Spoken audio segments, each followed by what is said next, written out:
Hi, this is Piyali Munshi. I hope you guys are watching our serial Ganga and liking it. If you guys have any kind of suggestion, if you want to say something about our serial, so please go to the comment section and give your valuable comments.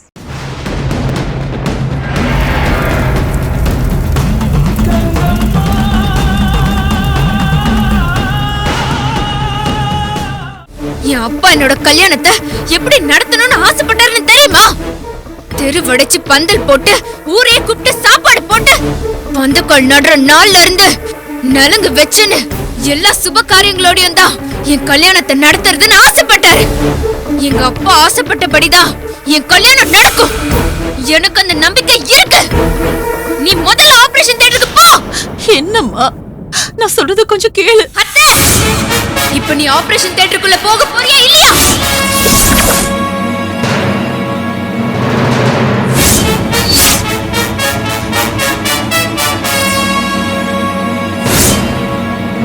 Doctor, இவங்களை ஏன் இன்னும் இங்க வச்சிருக்கீங்க? இதான் உங்க ஹாஸ்பிடல்ல உயிருக்கு போராடுறவங்கள பாத்துக்கிற லட்சணமா? இவங்க உயிருக்கு ஏதாவது ஆபத்து வந்துச்சுன்னா நான் உங்களை தான் கேட்பேன், உங்க எல்லாரையும் தான் கேட்பேன். கூட்டிட்டு போங்க. மேடம், இதெல்லாம் எங்களுக்கு தேவையா? இவங்க பாருங்க எப்படி பேசுறாங்கன்னு. நீங்க ஆபரேஷனுக்கு கோஆபரேட் பண்ணுங்க மேடம். இருங்க டாக்டர். கௌரிமா, நான் உன் நல்லதுக்காக தானே சொல்றேன். என் பேச்ச கேளுமா. அத்தை, நீ போத. உன் பையனுக்கு எது நல்லதோ அதை நான் பார்த்து செஞ்சு வைப்பேன். நீ போயிடு வா. குடு மாமா. கூட்டிட்டு போங்க. வாங்க மாமா. Gauri, Gauri. Sister, doctor, operation theatre ready பண்ணுங்க. Okay doctor. மிஸ்டர் சிவா, சில ஃபார்மாலிட்டிஸ் இருக்கு, நீங்க கொஞ்சம் வெளியே வெயிட் பண்ணுங்க. அம்மா கவலைப்படாதீங்க, உங்களுக்கு ஒன்றும் ஆகாது. சிவா, சிவா, சிவா. மேடம், கொஞ்சம் அமைதியா இருங்க, அழாதீங்க, டென்ஷன் ஆகாதீங்க. ப்ளீஸ் அழாம இருங்க. Cool down, cool down.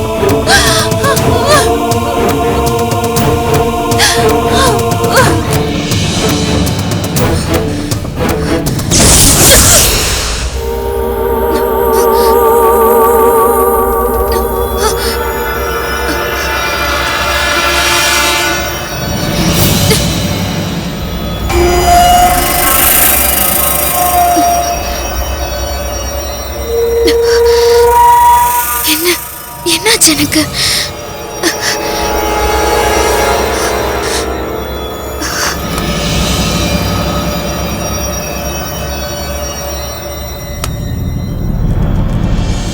Thanks Gowri.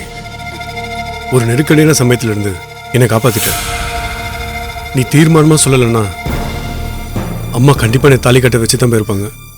சரியான நேரத்துல நீ அத்தை எதிர்த்து பேசி கல்யாணத்தை நிறுத்த வச்சுட்ட. Thanks lot Gauri. மாமா, என்ன சொல்றீங்க மாமா? நான் கல்யாணத்தை நிறுத்த சொன்னேனா? சாதாரணமாக சொன்ன, ஒரு சாமி வந்த பொண்ணு மாதிரி சொன்ன, பத்திரகாளி மாதிரி சொன்ன, சேலக்காரி எல்லம்மா எர்ரம்மான்னு ஊர் பக்கம் சாமி வந்த மாதிரி சொல்லுவாங்க பாரு, அந்த சாமி மாதிரி சொன்ன. உனக்குள்ள இப்படி ஒரு பொண்ணான்னு நான் ஆடி போயிடும் தெரியுமா? என்ன கோவம், என்ன ஆவேசம், எப்படி கௌரி இப்படி அப்படி திடீர்னு மாறின? என்ன மாமா சொல்றீங்க? எனக்கு ஒண்ணுமே புரியல. கல்யாணம் இப்ப வேண்டாம் அத்தை, உங்களுக்கு குணமானதுக்கு அப்புறம் பண்ணலான்னு சொல்லலாம் தான் நினைச்சேன். அத சத்தமா சொல்லிட்டேனா மாமா? சத்தமாவா? அந்த சத்தம் சின்ன வார்த்தையில சொல்ல முடியாது. சன்னதம் சங்கல்பனும் ஏதாவது பெரிய வார்த்தையில தான் சொல்ல முடியும். என்ன ஒரு ஆவேசம்! ஒரு நிமிஷம் நானே பயந்து நடுங்கி போயிட்டேன்.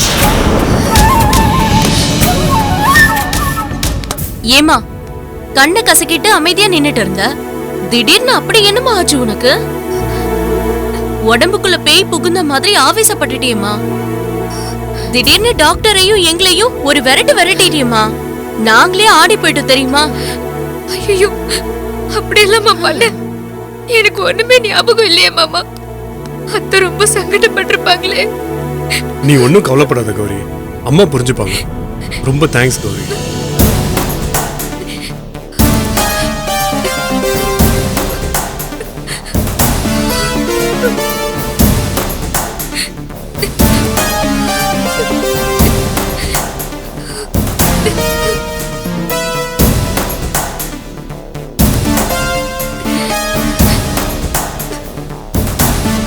பேஷண்ட்டோட கண்டிஷன் இப்போ எப்படி இருக்கு?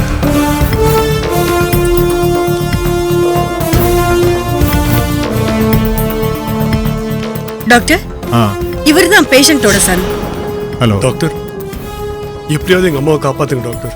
Don't worry, he will be all right. Please doctor, உங்களுக்கு கடவுளை மாதிரி நம்பியிருக்கேன் டாக்டர். எங்க அம்மா எப்படியாவது காப்பாத்திருங்க டாக்டர். அவங்க குணமாகிறதுக்கான அத்தனை முயற்சியும் எடுக்கிறோம். Please doctor. Please doctor.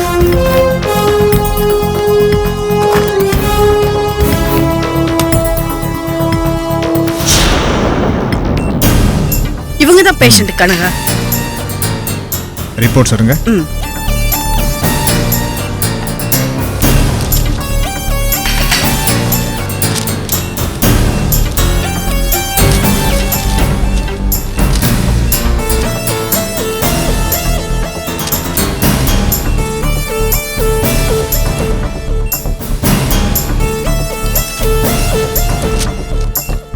Symptoms இருக்கு. சாதாரண கேஸ்ல இந்த ஹார்ட் ரிப்போர்ட் பிக் இஷ்யூ இல்ல. But when it comes to infracerebral hemorrhage it's an issue. அவங்களுக்கு கார்டியாக் ஃபிட்னஸ் இல்ல.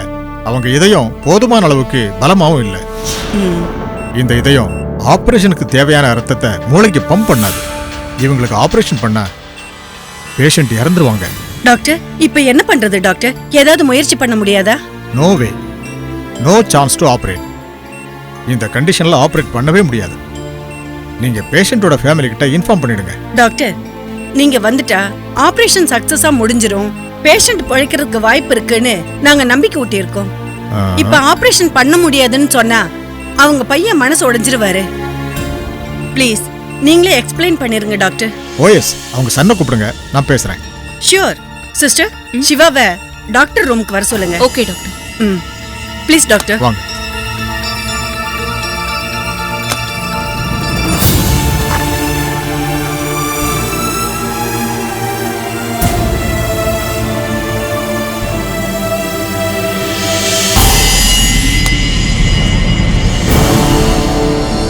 சிஸ்டர், என்ன சிஸ்டர், பிளட் எதுவும் தேவைப்படுதா? எங்க அம்மாவுக்கு எனக்கும் ஒரே குரூப் தான். நான் வேணா பிளட் கொடுக்குறேன் சிஸ்டர். இல்ல சார், வந்த டாக்டர் அம்மாவுக்கு ஆபரேஷன் பண்ண முடியாதுன்னு சொல்லிட்டாரு. டாக்டர் ஆபரேஷன் பண்ண முடியாதுன்னு சொல்லிட்டாரா? ஏன் சிஸ்டர்? அது எங்களுக்கு தெரியாது சார். டாக்டர் உங்களுக்கு எக்ஸ்பிளைன் பண்ணுவாரு. நீங்க வாங்க.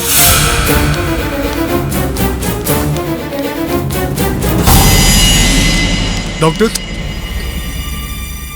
Mister Shiva, I am sorry to say this.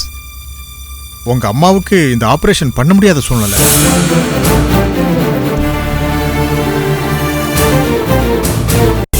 அவங்களுக்கு கார்டியாக் ஃபிட்னஸ் இல்லை.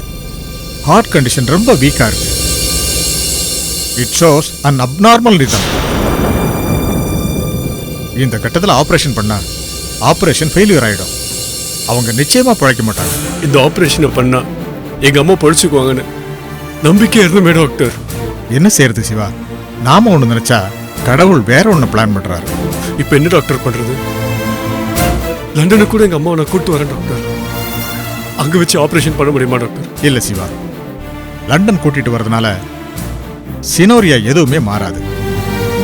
முதல்ல அவங்க இதயத்தை பலப்படுத்தணும். அதுக்கு கொஞ்ச நாள் அவங்க மெடிக்கேஷன்ல இருக்கணும். அதுக்கப்புறம் தான் இந்த ஆபரேஷனே பண்ண முடியும். ஏற்கனவே அம்மா ரொம்ப சீரியஸான கண்டிஷன்ல இருக்காங்களே டாக்டர். இதுல ஆபரேஷனும் தள்ளி போட்டா ரிஸ்க் ஆயிடாதா டாக்டர்? ஃபாரின்ல இருந்து சில மெடிசின்ஸ் வர வச்சு தரேன். அந்த மெடிசின்ஸ் கொடுத்துட்டு இருந்தா ரொம்ப சீக்கிரமா ஹார்ட் சரியாயிடும். மூளை ரத்த கசிவையும் கொஞ்சம் கட்டுப்படுத்த முடியும். சீரியஸ் கண்டிஷன் தாண்டிடுவாங்கன்னு சொல்ல முடியாது. ஆனா கொஞ்ச நாளைக்கு அவங்கள பத்திரமா பார்த்துக்க முடியும். அதுக்குள்ள நாம அவங்களுக்கு ஆபரேஷன் பண்ணிடலாம். இதை தவிர வேற எதுவும் வழியே இல்லையா டாக்டர்? இல்ல சிவா. அப்ப அந்த ஃபாரின்ல இருந்து வர வேண்டிய மெடிசின்ஸ் ஏற்பாடு பண்ணுங்க டாக்டர். Okay okay. இப்போதைக்கு நான் கொடுக்குற எல்லா மாத்திரையும் அவங்க தவறாம எடுத்துக்கிட்டா அது வரைக்கும் எந்த பிரச்சனையும் இல்லை. சரியான நேரத்துக்கு கரெக்டான மாத்திரைகள் கொடுக்கணும். இன்னைக்கு ஒரு நாள் அவங்க பெட் ரெஸ்ட்ல இருக்கட்டும். நாளைக்கு அவங்கள டிஸ்சார்ஜ் பண்ணி கூட்டிட்டு போயிடுங்க.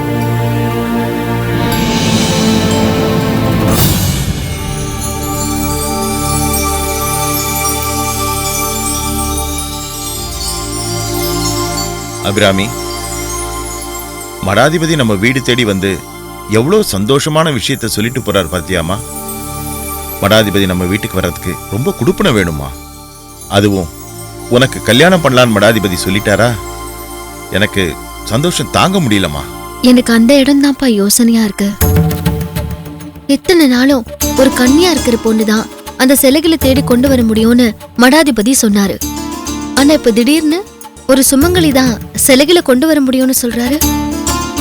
எனக்கு குழப்பமா இருக்குப்பா. மா, இதுவரைக்கும் லலிதாம்பிகையோட உத்தரவை மடாதிபதி தானமா நமக்கு சொல்லியிருக்காரு.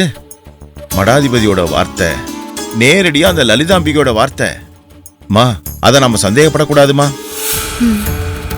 லலிதாம்பிகை சொன்ன தேவ ரகசியத்தை எவ்வளோ வேதங்களை தொட்டு எத்தனை புராணங்களை தொட்டு விடுவிச்சு நமக்கு சொல்றாரு மடாதிபதி. மடாதிபதி சொல்றத நாம கடவுளோட உத்தரவா எடுத்துக்கணும்மா. குழம்பிக்க கூடாதுமா. சின்ன சந்தேகம் கூட அம்பிகை மேல நம்பிக்கை இல்லைன்னு ஆயிடுமா. மா, என்னதான் நீ கடவுளுக்கான வேலையை செஞ்சுக்கிட்டு இருந்தாலும் உனக்கு கல்யாணம் பண்ணி பார்க்க முடியலையேங்கிற வேதனை என் மனசுல இருந்துட்டே தானமா இருந்துச்சு. இன்னைக்கு சாமி சொன்ன அந்த வார்த்தையில என் வருத்தம்லாம் போயிடுச்சுமா. இனிமே நீ குடும்ப வாழ்க்கையில இருந்தே தெய்வ காரியங்களில் ஈடுபடலாம். எத்தனை பேருக்குமா இப்படி ஒரு பாக்கியம் கிடைக்கும்? மடி, ரொம்ப குழம்பிக்காதம்மா. மடாதிபதி சொன்னா சரியா இருக்கும். சரிப்பா, நான் சந்தேகப்படல. மடாதிபதி சொன்னத நான் பரிபூர்ணமா ஏத்துக்கிறேன். நான் சுமங்கலியா ஆகிறது தான் அடுத்த 6 சிலைகளை கண்டுபிடிக்கிறதுக்கான வழினா, நான் சுமங்கலியா ஆகிறது தான் இந்த ஊரை சாபத்துல இருந்து விடுவிக்கிறதுக்கான வழினா, அத நான் கண்டிப்பா செய்யறேன். இப்பதாம்மா என் மனசுக்கு ரொம்ப சந்தோஷமா இருக்கு. மா, நீ முதல்ல போன் போட்டு சிவா தம்பிட்ட பேசு. இங்க நடந்த விஷயத்தெல்லாம் சொல்லு. என்னைக்கு வந்து அவங்க அம்மாவை பார்த்து பேசலான்னு கேளு. நாளைக்கே வர சொன்னாலும் எங்க அப்பா ரெடின்னு சொல்லிடு. போமா, போய் சீக்கிரம் போனை போட்டு பேசு. சிவா மூச்சுக்கு 300 தடவை எப்போ கல்யாணம் பண்ணிக்கலாம்னு கேட்டுக்கிட்டே இருப்பாருப்பா. இன்னைக்கு நானே போன் பண்ணி உங்க அம்மா கிட்ட பேச எப்ப வரணும்னு கேட்டா சந்தோஷத்துல அவருக்கு தலைகால் புரியாது. வானத்துக்கும் பூமிக்கும் குதிப்பாரு. சரிம்மா, பேசிட்டே இருக்காதம்மா. போய் சிவா தம்பிக்கு போன் போட்டு விஷயத்த சொல்லுமா. சரிப்பா, போமா.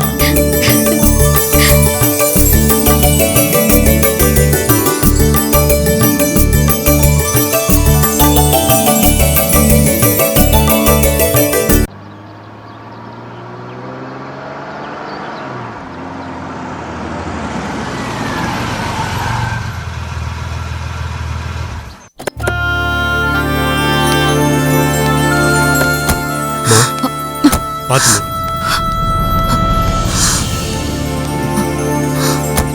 பத்திரமா.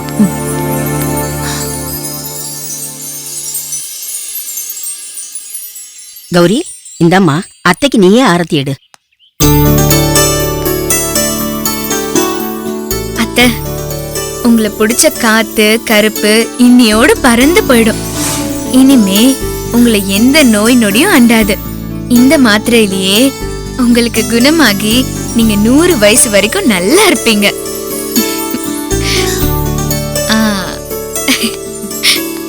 வா கனகா, வாங்கம்மா. வா, பாத்து வா.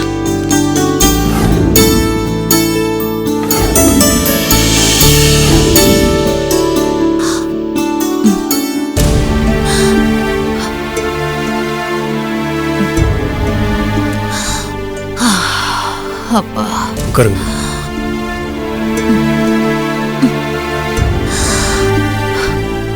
சிவா, எனக்கு சின்ன வயசுல இருந்து ஆஸ்பத்திரினாலே பிடிக்காது. எப்படா வீட்டுக்கு போவோன்னு ஆயிடுச்சு. மறுபடியும் நான் ஆஸ்பத்திரிக்கெல்லாம் போக கூடாதுரா. அம்மா, நீங்க டேப்லெட்ஸ் மட்டும் சரியா சாப்பிடுங்க. நம்ம ஹாஸ்பிட்டல் போகாமலே உங்களுக்கு சரியாயிடும். சரியா? கௌரி, அம்மாவை உள்ள கூட்டு போய் படுக்க வை. சரியா? வாங்க.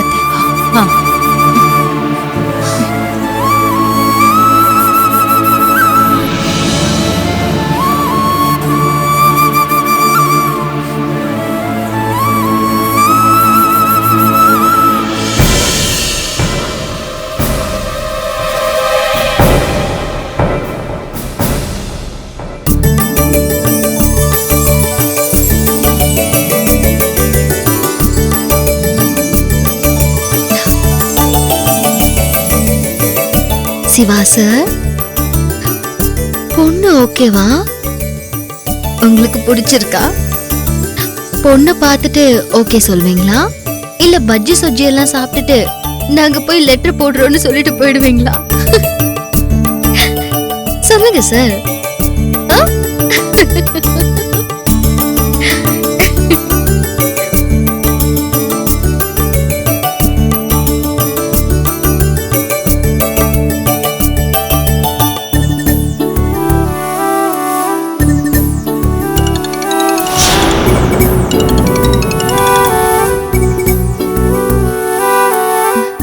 சிவா, சீக்கிரம் போன் எடு. சீக்கிரம் போன் எடு.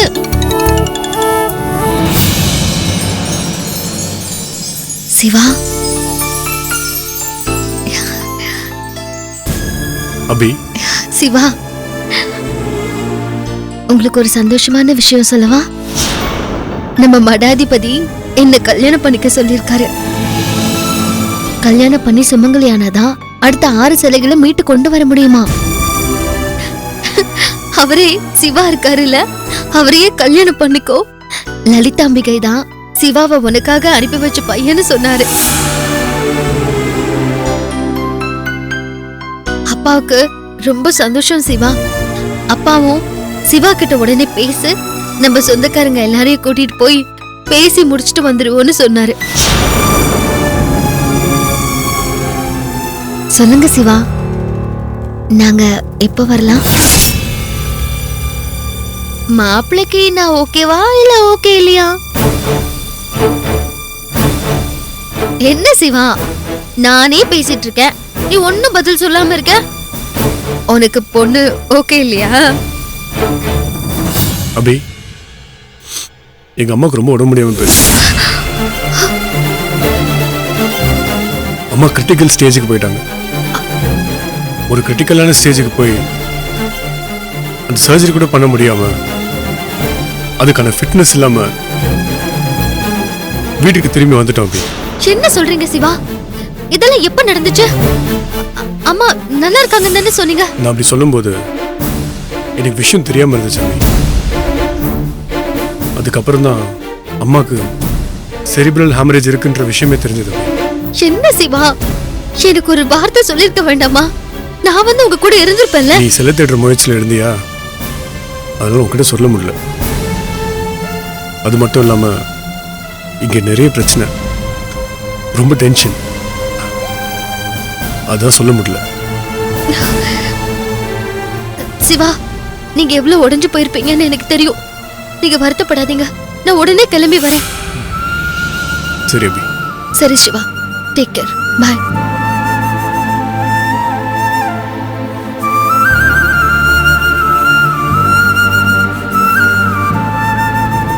அப்பா, அப்பா. என்னம்மா? சிவாவோட அம்மாவுக்கு ரொம்ப சீரியஸா இருக்காம்பா.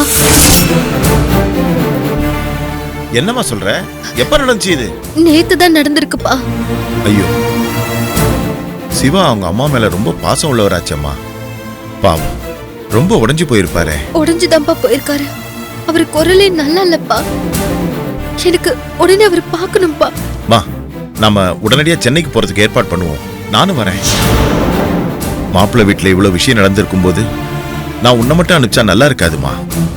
நாம உடனே சென்னை கிளம்புவோம்மா. நீ போய் துணிமணி எல்லாம் எடுத்து வை, நான் உடனே ரெடி ஆகி வரேன். சரிப்பா.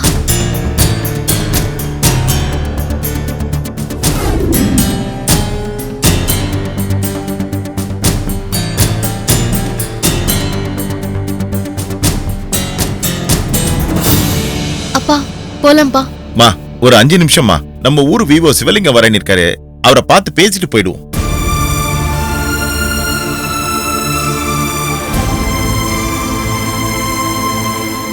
எவ்வளவோ பிரச்சனையான சமயத்துல எல்லாம் சிவா கூட நான் இருந்திருக்கேன்ப்பா. பதட்டப்படவே மாட்டாரு. எப்பவும் சிரிச்சுக்கிட்டே எல்லா விஷயத்தையும் லைட்டா எடுத்துக்கிட்டு சந்தோஷமா இருப்பாரு. ஆனா இப்ப போன்ல பேசினப்போ அவரோட குரல்ல எவ்வளவு வருத்தம் தெரியுமா? எனக்கு கஷ்டமா இருக்குப்பா. உலகத்துல யாருக்குமே அம்மா கொண்டுன்னா மனசு பதறி போகத்தனமா செய்யும். அதுலயும் சிவா அப்பா இல்லாம அம்மா கிட்டே வளர்ந்த புள்ள. ஒரு அம்மா பெரிய ஆபத்துல இருந்திருக்காங்க. பெரிய ஆபரேஷனை கடந்து வந்திருக்காங்க. வருத்தம் இருக்கத்தானமா செய்யும்.